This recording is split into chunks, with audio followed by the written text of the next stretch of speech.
अधिकांश विद्वान ऋग्वेद की रचना 1500 ईसा पूर्व से 1000 ईसा पूर्व के मध्य तथा अन्य वेदों की रचना इसके बाद मानते हैं। जिस काल में ऋग्वेद की रचना की गई थी उसे ऋग्वैदिक काल कहा जाता है। ऋग्वैदिक काल की संपूर्ण जानकारी ऋग्वेद से मिलती है। सनातन धर्म की सबसे आरंभिक सोर्स है ऋग्वेद। इसमें 10 मंडल, 1028 सूक्तों और 10,580 ऋचाएं हैं। ऋग्वेद में प्रथम मंडल की रचयिता है अनेक ऋषि, जबकि द्वितीय मंडल के रचयिता है गृत्समद, तृतीय के विश्वामित्र, चतुर्थ के वामदेव, पंचम के महर्षि अत्रि, षष्ठ के महर्षि भरद्वाज, सप्तम के महर्षि वशिष्ठ, अष्टम के कण्वा और अंगिरा और अंत में नवम और दशम मंडल के रचयिता है अनेक ऋषि। कहा जाता है कि ऋग्वैदिक काल में आर्य ने खुद को आधुनिक पाकिस्तान, पूर्वी अफगानिस्तान, पंजाब और पश्चिम उत्तर प्रदेश के कुछ हिस्सों में बसाया था। जिस क्षेत्र में आर्य बसे थे उसे सप्त सिंधु कहा जाता था, जिसका अर्थ है 7 नदियों की भूमि। ये सिंधु और उसकी सहायक नदियां हैं, जैसे विपाशा, परुष्णी, वितस्ता, अस्किनी, शतुद्री और सरस्वती। ऋग्वैदिक काल में राज्य का मूल आधार कुल था। गृह का तात्पर्य कुल या परिवार से था। इसमें एक घर में एक छत के नीचे रहने वाले सभी लोग शामिल थे। ये सामाजिक व्यवस्था के साथ राजनीतिक व्यवस्था का भी सबसे छोटी इकाई थी। इसके मुखिया कुलपति थे। कुलपति का पद वंशानुगत था। अनेक कुलों के समूहों को मिलाकर ग्राम का निर्माण होता था। ग्राम का प्रधान ग्रामणी कहलाता था।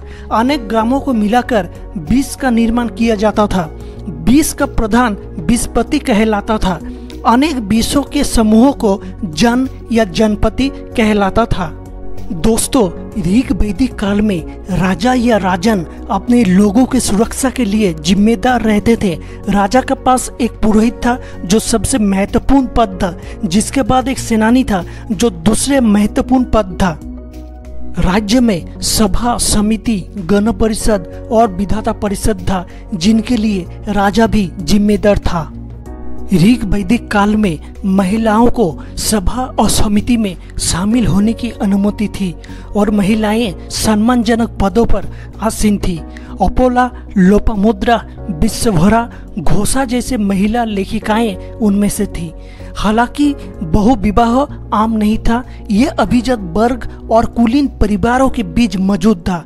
इस समय बाल विवाह की प्रथा प्रचलन नहीं थी। ऋग्वैदिक काल में मंदिरों या मूर्ति पूजा के कोई संकेत नहीं मिले हैं। आर्य खुली हवा में यज्ञ के माध्यम से पूजा करने में विश्वास करते थे। कहा जाता है कि आर्य की देवताओं को इन श्रेणियों में डिवाइड किया गया था। आकाश लोक में सूर्य, वरुण, मित्र, उषा, विष्णु, भूषण, आदित्य, अश्विन आदि देवताओं का समावेश थे। अंतरिक्ष लोक में इंद्र, रुद्र, वायु, प्रजापति, मोरुत, अदिति, पुर्जन्य, यम आदि देवताओं के समावेश थे। पृथ्वी लोक में सरस्वती, पृथ्वी, अग्नि, सोम, बृहस्पति आदि देवताओं के समावेश थे। ऋग्वेद के प्रमुख देवता इंद्र थे। इंद्र देवताओं के राजा और स्वर्ग के स्वामी के रूप में भी जाना जाता है। अग्नि ऋग्वेद के दूसरे महत्वपूर्ण देवता थे। सोम ऋग्वेद के तीसरे महत्वपूर्ण देवता थे। वो देवताओं के सोम साधन थे, जिसका उपयोग धार्मिक अनुष्ठानों में किया जाता है। रुद्र ऋग्वेद के चौथे सबसे महत्वपूर्ण देवता थे। विष्णु ऋग्वेद के सबसे महत्वपूर्ण देवता थे। ये ब्रह्मांड के संरक्षक थे। वरुण ऋग्वेद के छठे सबसे महत्वपूर्ण देवता थे। वो जल और वर्षा के देवता थे। मित्र ऋग्वेद के सबसे महत्वपूर्ण देवता थे। वो मित्रता और गठबंधन के देवता थे। ऋग्वैदिक काल में आर्य की अर्थव्यवस्था कृषि पर आधारित थे और वो एनिमल डोमेस्टिकेशन करते थे। उनके पास मुख्य रूप से मिक्स्ड टाइप ऑफ इकोनॉमी थे, जो एग्रीकल्चर और पेस्टोरल दोनों ही थी, जो प्रारंभिक वैदिक काल की मुख्य फसल थे। ऋग वैदिक काल में व्यापार वस्तु विनिमय प्रणाली के माध्यम से किया जाता था, लेकिन बाद में निष्क नामक सिक्कों का उपयोग किए जाने लगा।